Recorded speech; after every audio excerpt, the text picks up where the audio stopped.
So excited to talk with this gentleman. I met him several years ago here in Houston, Texas, out at the Woodlands, playing a concert, and here we are talking again in 2020. Please welcome from Third Eye Blind, Stephan Jenkins. How are you, sir? Good. Nice to see you, Dave. How are you? I'm doing okay, my friend. We're just kind of dealing with this, but thanks to good people like you, you're keeping us entertained.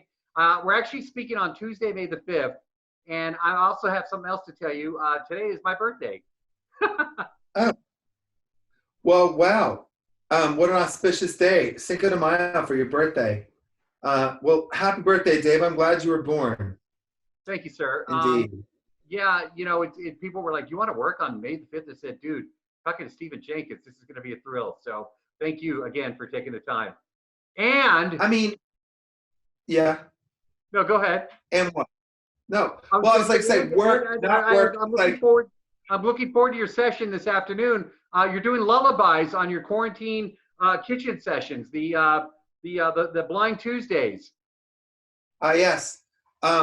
And actually, next week is going to be my last Blind Tuesdays kitchen quarantine session because I actually have to go into kind of Hobbit mode and work on new music. So, we were supposed to be on the Screamer tour, and that got canceled. And so I've been trying to use this as a way to do the little tiny bit that I can to be part of the solution here and not the spread. And but now I think I've really got to go into the studio and or at least my studio and start working on new music, which is what I'm about to do. So next week's going to be the last kitchen quarantine session, which we're doing right now. I love it. I love it. And I hear the theme tonight is lullabies. That's what you posted. So I'll be watching that. I want to talk about the album, the Screamer album that came out. I know you were supposed to go out on tour in March. In fact, the very day that your tour kicked off, I was in New York with Octavia Spencer, and I got sent home to Houston because of what was going on. As you all received word, tell me what you felt that day when it became real to you. It felt dark and murky and unknowable, and I had a really hard time getting information. I felt like my legs were underneath me, like I was trying to get up to speed. And we were looking at this tour that we had worked really hard to put together. We had 4 big semi trucks. We had a bunch of tour buses, all the rigging, the lighting, the crew. We had worked out all the music for it, and we canceled it. And so we were just gutted. But it came down to, and we felt so unsure about what to do because, like Tame Impala, they went and played the arena 2 nights after we canceled. I think Billie Eilish, she also went, like Tame Impala, I think they went and they played the Forum. We were playing LA as well, but we canceled it. And we're like, are we making the right decision by canceling this tour? Because at that point, only Pearl Jam had canceled. And my drummer, Brad, said something really interesting. He said, look, comes down to this. Do we want to be part of the spread or the solution? And at that point, it was like, I was bummed, but it was clear. You all decided to do an EP, and you got the band together, the So Alone, So Alive, which is freaking awesome, by the way. Tell me how you all recorded that, because did you really record the band? Everybody was on Zoom? Oh, we got everybody all together, but we couldn't see each other on Zoom. That didn't work. So we could hear each other, but we couldn't see each other. So we all filmed ourselves, but we couldn't see ourselves playing. I couldn't see each other playing. That would have been great. Yeah. So that EP that you've released is also helping people. I want to bring up Crew Nation, because with so many people that are out of work, I think it's just so thoughtful of you all to have that power to help raise money. You're helping musicians, or you're helping people that are out of work because of they can't go to the gigs. Am I right? Yeah. So when you go see a concert, and I think all of us are realizing how much we love concerts and how much we're missing them.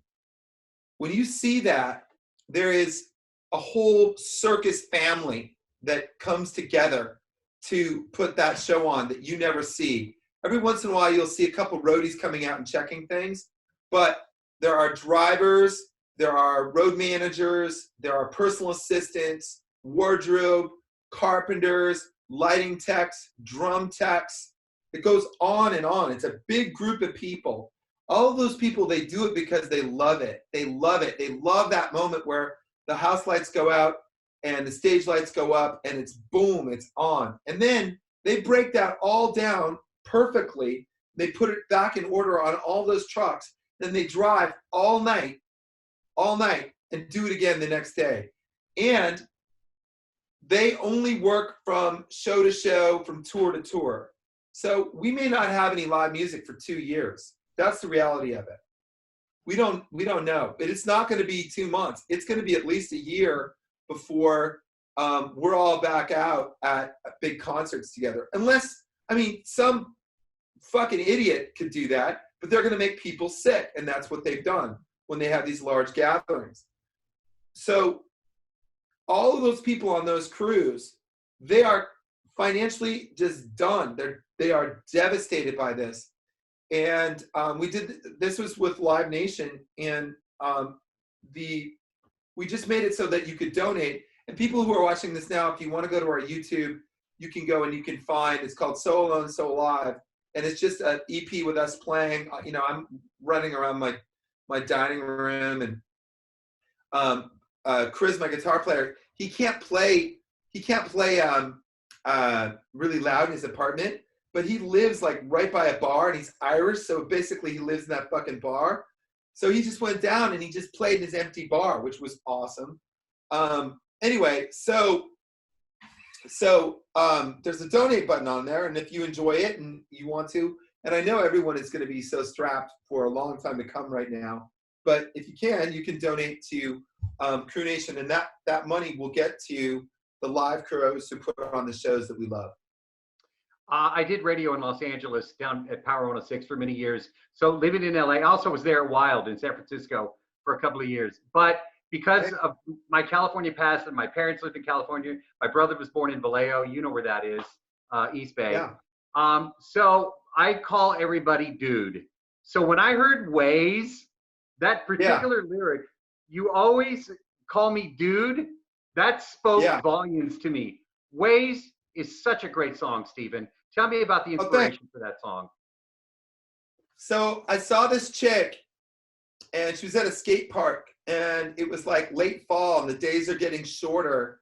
And she was out there, and she was trying to do. I was walking my new puppy at the time, and she was just trying to do this move and a maneuver, and she was doing it over and over and failing at it every time, and just kept going, staying there late after it was all done. And I'm like, that energy is worth everything. Like, that's the real value of people right there. It's not your Prada, your Gucci fucking bullshit. It's not your status. It's like, do you have it in you to like just land that trick? And that is like, I think it, with the whole album, there was this kind of like rebelling against this materialism. Like I hear this like, you know, I'm really like always been moved by hip hop, and I just get so bored of people talking about their fucking ice. I don't care. Like, it doesn't matter to me. And like, I want to feel that energy from people. So I just kind of like, do you want me to play it for you? Because I would love to hear some Ways. My friend, that would be awesome. Here we go. What's that? Okay. And it's like, it just comes together in kind of hip hop. So it's like, I never really played it on guitar. I mean, I've started playing it recently, but you know, I thought about like like being like just like a punk at festivals at like outside lands, and like you know, you may not have $4 in your pocket, but you've got the juice, you've got the vibe. And so I kind of wanted to just celebrate that. Well, the truth is, I'm just glad I'm here. You don't know who that is, I'm headed for the legends, trying to land that trick. Pop up, yeah, that's my shit. Tuck in and claim that kick. Now let me see you talk shit. You always call me dude, you never call me by my name. California rude boy, headed for the legends. When the days come together, when you want away, maybe you'll be fun to play with. How to get the swagger to talk to you, maybe you'll be fun to play with. Summer rain goes sneaking into outside lands. I'm stumping through the mud, I'm all options and no plans.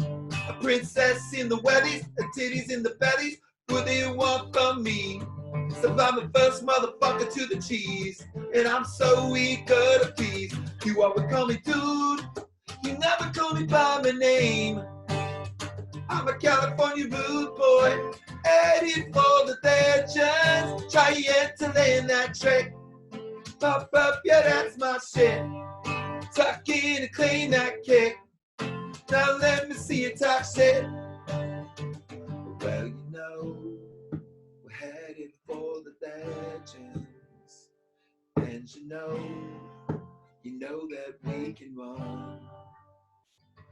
You know, we're good at jumping fences. And you know that we can run. You always call me dude, you never call me by my name. I'm a California rude boy, heading for the legends. It's just the ways. It's just our ways. Dude, thank you for that. Did you also directed that video? I did, yeah. I actually went to film school briefly, and I thought I was going to be a filmmaker, and that was my backup plan, because all I ever really wanted to do was be a drummer. But I've always felt like music, when it's good, it becomes cinematic in your mind. You're like the inner landscape kind of opens up. So maybe that's why I kind of tend to write narrative songs. I don't know, but I still like film, and I still like making videos and things like that. So I really enjoyed making that video. And people who are listening to this, if you go on YouTube, you can see the video for Ways. It's kind of like a day in the life of the San Francisco skate scene. Yeah. And I love Cher Strawberry in that video. She's so great. And, you know, part of what I love about it so much in that skate culture is that it's violently aggressive, but there's no aggression. And like there's just no bravado amongst skaters. Like, and you know, it's totally like gender inclusive. It's totally like race inclusive. It's living out your creed. The creed that we aspire to actually lives in skate culture. And I find that to be marvelous. And I knew it's going to end. Like I was like, this isn't going to last. And I wanted to just catch these people in this moment that I think is really, really beautiful. It's like a moment that people, like clear-hearted people, aspire to. Those guys are living it. And it's punk as fuck, and it's beautiful. So there you have it. You also have something else. I want to bring a couple of things up. The Tribeca Film Festival that was this year. You actually had the motorcycle drive-by documentary that was in there. I have to see that, by the way. I really want to see that. A mutual friend of ours, Yeah, a mutual friend of ours, Tom Pullman, is in that doc. Tell me about that Oh yeah. experience. As a filmmaker named David Wexler who approached us about the song "Motorcycle Drive By," and it just became like a song that took on a life of its own. It never got played on the radio or was in a commercial or a movie or anything, and but it's one of the biggest moments when we play concerts. So how did that happen was the question that he was trying to ask. Like, how does a song develop cult status? So I did some interviews, and they shot some of the shows at the tour, and there were some interviews with other people like Tom Pullman. Tom Pullman is the head of programming at iHeart. And he was at Z100 back in the day when I met him, which is a big New York radio station. And he was a fan of that song, and so yeah. I enjoyed it, and I was really surprised to see that it was chosen as a selection for the Tribeca Film Festival, and I don't know how they're going to put it out, but hopefully it'll come out in some cool way. Yeah, Tom worked in Houston many years ago. That's how I know him, when he was did radio here in Houston. All right, some questions that I was not able to ask you many years ago when you and I met, when we were on the radio together. So, and I can't believe I never asked you this. So quick fire. Stephen, what inspired you, or who inspired you to go into music? Was it something that was going on in your life, or was it a particular artist or a band? Well, it's always a confluence of things, I think, for musicians. So I had dyslexia as a kid. My parents were getting divorced, and school was difficult for me, even though ultimately I became able to function in school, and I went to college. But as a little kid in the first grade, school was like that hot frustration, humiliation of not being able to keep up and not being able to get it. And my household was falling apart, and so I wanted to keep it all together. And when keeping things together is keeping things in a rhythm. And so that became drums for me. So I became a drummer, and I would practice 4 or 5 hours a day of just holding everything together. And by the time I was a junior in high school, I was a studio level musician. And that's all I wanted to do was play drums. There was all kinds of music that inspired me at the time. When I was 5, I saw the Jackson 5. I thought it was the greatest thing ever. When I was 9 years old, I walked by this girl's house who I really liked, and her older brother was listening to Led Zeppelin, and it sounded so dangerous and exotic to me. I just wanted to be part of it. I loved Bob Marley and Cat Stevens and Sly and the Family Stone, the Police, all the punk rock stuff. Just music it continues to just come over me in waves, and that I live for that moment where you hear a new song, and it owns you, and you move into its landscape, and you become a protagonist in that landscape. To me is thrilling. So it's all of those things come together. I think most musicians have a void in their life of some kind that they answer with music, and that's how they become obsessive and develop the skills that you need in order to make music actually bring a sense of the muse, right? Right. What is your life mission statement? What is your life saying? If you had a life saying, what is yours? Just ride over the crushed skulls of my enemies. I love that. And lastly, what is your advice to all of us and your fans that are watching us right now, just to get through this? Wear a fucking mask. Wear a mask. That's my advice to you. When you go outside and you go to the store, when you wear a mask, you show that you care about the people around you. If somebody is not wearing a mask, that means that they don't care about your safety. And that means that they don't care about the safety when you're at the store of the checkout clerks and the baggers and the grocery stock people who are not getting paid enough money, who are putting themselves at risks so you can eat. Wear a mask, wear a bandana. If everybody's wearing a mask, if you wear a mask and I wear a mask, it reduces the risk of transmission by 80%. Wearing a mask means that we will shut this thing down sooner. Don't make it a political statement. That's bullshit. Wear a mask. That's my statement.